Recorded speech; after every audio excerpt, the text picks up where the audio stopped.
Hello everybody, it's just Chinsuo from the Personal Philosophy Project, a place where I talk all things personal finance, productivity and personal development from the perspective of a normal, non-multimillionaire, self-employed person who's still just trying to figure it all out. If you are interested in realistic and relatable discussions on topics such as these, then please consider subscribing to my channel and hitting the notification bell, because I'm here for you every week, and actually right now I'm here for you every day because it's Vlogmas. And if you're one of my lovely regulars, hi, how are you? Please consider liking this video and joining in the conversation in the comments down below, because I love chatting with you, it makes my day. So as many people have gathered from being in my realm, as it were, I am a massive bookworm, and I thought today would be a fun video to discuss some underrated, ignored or often overlooked or forgotten authors that people may or may not have read about, and I thought I'd discuss which ones I would recommend to you to read.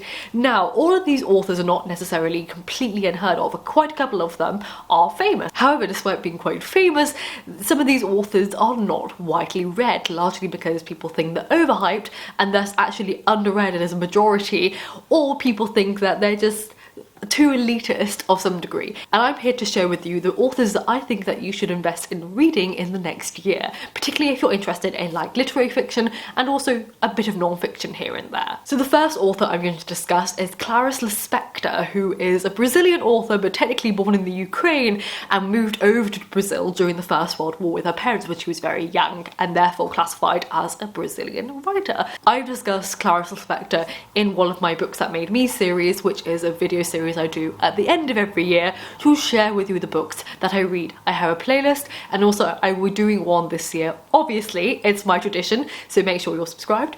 But Clarice Lispector is just one of those authors that, why do so few people read her in translation? I think because she has only just really in the past, like say 5 to 10 years, been translated in English. She hasn't been widely read by an English audience, so therefore she's very unknown. However, if you're interested in very literary, not experimental, but very kind of stream of consciousness, I would say controversial Virginia Woolf on another level, then I'd highly recommend Clarice Lispector. She explores a lot about almost like a philosophical existentialism, in which she analyses what it is to be human. Clarice Lispector is an ominous kind of omen of philosophical literature, and I would highly recommend anyone who's interested in the realm of very literary short stories to pick up her work. The next one is Audre Lorde, again an extremely famous black writer, but extremely famous black poet, but this year I actually read her Sister Outsider, and oh my god, I won't go into it too much because, again, as you probably tell from the tone in which I said that, she'll be appearing in more detail in another video. Audre Lorde, however, is once again one of those women who many people hear the name of, but very few people actually invest in reading. Her poetry is out of this world, her non-fiction is even more out of this world. She's such a connective author. You feel like you're on a table with her, talking to you hand in hand, and she kind of lets go of your hand by the end of it and just walks away, and she's like, you deal with that now. I love that kind of strong, awesome energy from an author, and it's exceptionally moving. She's an incredibly skilled poet, and so if you're interested in poetry, then highly recommend her. And as I should side note, I will be listing all the books I would recommend from these authors down below. I will be using book depository links. I am an affiliate, so if you do use those links, you are supporting my channel, so major disclaimer here, but obviously you can search these books yourself and go elsewhere if you don't want to use the book depository affiliate links. Clarity over.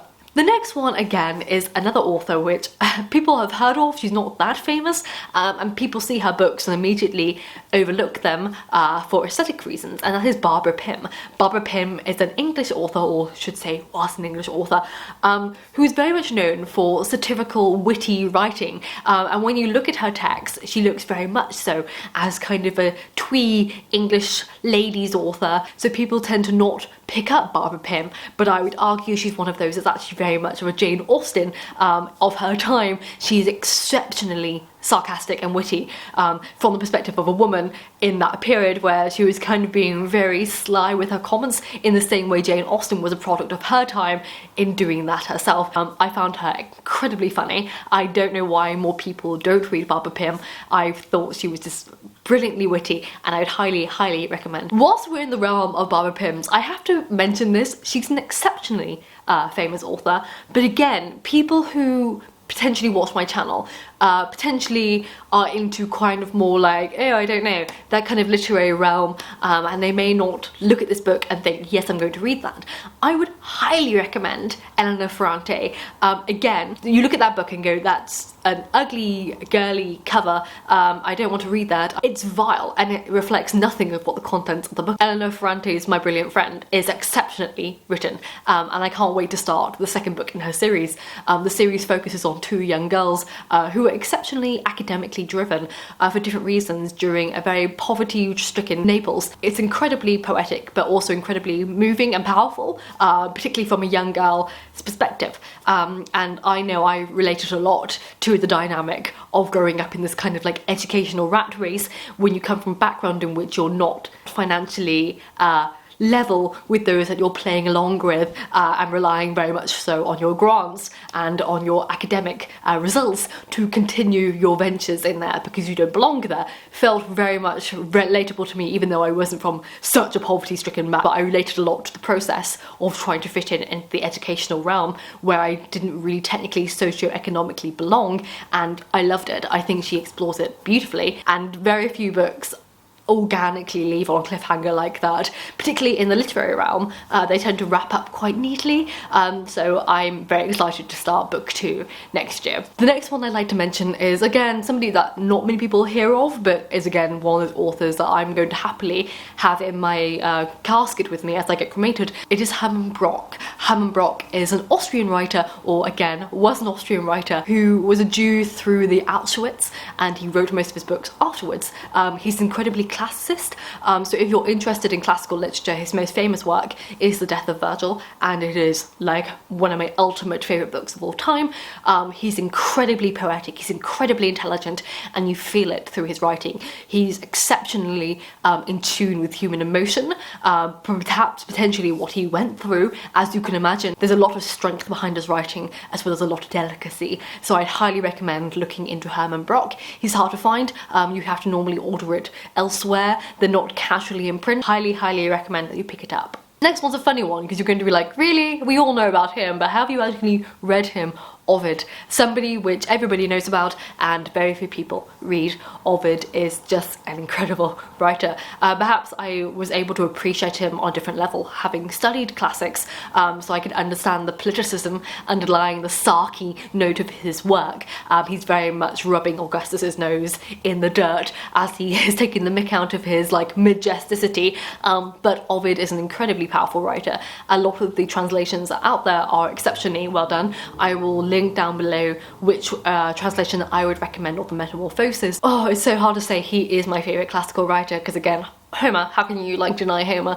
But Ovid is one of those that is very dear to my heart, especially as someone who really loved Roman literature in general. A lot of people focus on Greek literature, obviously. Very few people seem to love Roman literature. I love it, and I love that kind of element of almost modernism in Roman literature that the Greek literature didn't have as poignantly, mainly because it wasn't such a rife political realm. I mean, it was rife. Let's not get into this debate. Anyway, Ovid. The other one that I'd like to mention is Scott Lynch. If you are a fantasy reader, you may have heard of him, but if you're not, I think he is highly underread. He is most famous for his Lies of Locke Lamora, and as someone who's not really into fantasy, that book is exceptional. I'm just blown away by how cleverly written The Lies of Locke Lamora is. It's very rare to find a book in which the omniscient narrator is actually clueless to the protagonist, because as one would insinuate from the title, Locke Lamora is a liar, and as such, he is the protagonist, is tricking and tripping up the omniscient narrator. The omniscient narrator is tricked by Locke Lamora because he is so crafty, and that changes how the book is structured and is exceptionally well orchestrated. Highly recommend Scott Lynch. Another one that I'd recommend is Olga Tokarczuk. I really hope I said that correctly. I'm so sorry. A Polish writer, absolutely phenomenal. I've loved everything that she's ever published. It's very dark. I would say that she's very creepy in her writing. If you're someone who likes Angela Carter, you'll really enjoy Olga's work, but she's very much in a degree of very dark, not fairy tale, but if you want that kind of vibe, whilst it's not fairy tale-esque, it's set in like, you almost feel the omniscience of a dark presence of a wood that is reminiscent of that, of a fairy tale atmosphere. So Olga is brilliantly literary. Her writing is stunning. I've never been bored with anything that I read of hers. However, I do prefer her short fiction. I think it really shines. They're obscure, her writing, but I really love that. And obscure in not a abrupt, abrasive way. It's more of a it's poignant. It's not shock value, any of her work. It's all very poignant. So highly recommend her. The next one again is a very famous author, but again, I don't think many people have read him. I don't hear many people talk about him.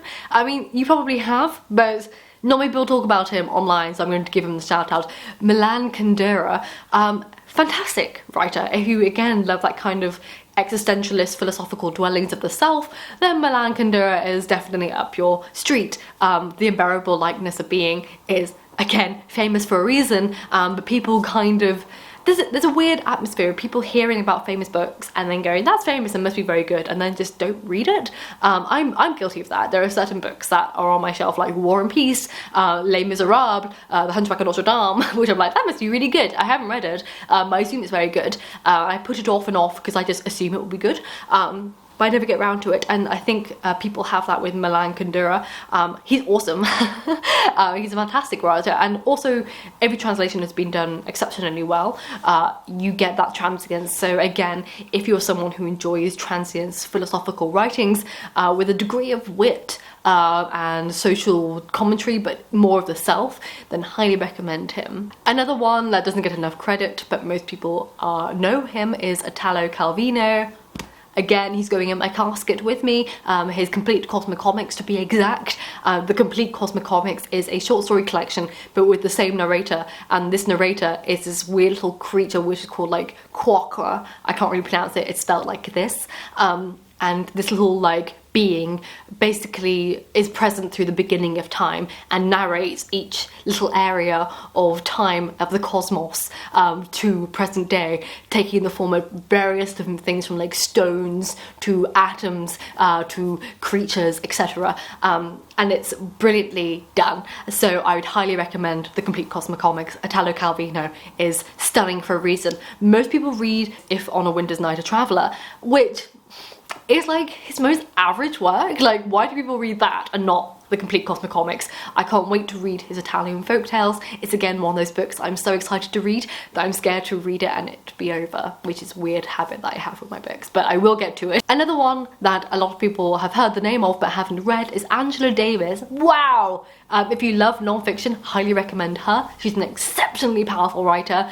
She talks a lot about social commentary and obviously black writing. She's so intelligent, she is so well researched, she is so on point. Her writing style is so accessible. She has just a beautiful way of expressing herself in her non-fiction writing, and she's famous for a reason, but very few people read her, mainly because non-fiction isn't as popular as fiction and people just hear the name. Seriously, also read her collections. She also puts together essays that she's collated from different sources. She's an exceptional academic. Highly recommend looking into Angela Davis. And if anyone knows me for a very long time, you will know that this is one of my favourite authors, and that is Herman Melville. Everyone knows of Moby Dick, but very few people have read it. I love Moby Dick. It is my favourite book of all time. Herman Melville, again, everyone's heard of him, but people don't really talk about it. And also, I'm shocked at how low his Goodreads rating is for Moby Dick. Maybe I'm one of those like rare little pixies that found it absolutely out of this world. The saddest truth behind the reason I actually read Moby Dick was that I was very ill. I didn't think I would last long, and I consider myself somewhat of Matilda, and I always remember the end of the film where she starts speaking the first few lines of Moby Dick to her new adoptive mum, Mrs. Honey. So I was like, well, you know, Matilda read Moby Dick, so I should read Moby Dick. And went, oh my god, I love how the film inspired me to do that. It's one of the greatest books. It is the greatest book I've ever read. I haven't loved a book as much as I ever loved Moby Dick, so highly recommend Herman Melville. He's not just a famous person for no reason. His book is phenomenal. The amount of intelligence that a man during that period could have without access to Google is just mind-blowing. He's incredibly intelligent. How he knew, how he could research all this information is just wow, just goals. So yes, because I actually had way more authors on this list, but because I've gone on for so long, I decided to cut it short. If you enjoyed this, please let me know down below. I've linked all the books that I would recommend from these authors, but note they are affiliate links, so you'd be supporting my channel if you were to buy through those links, but don't feel pressured to.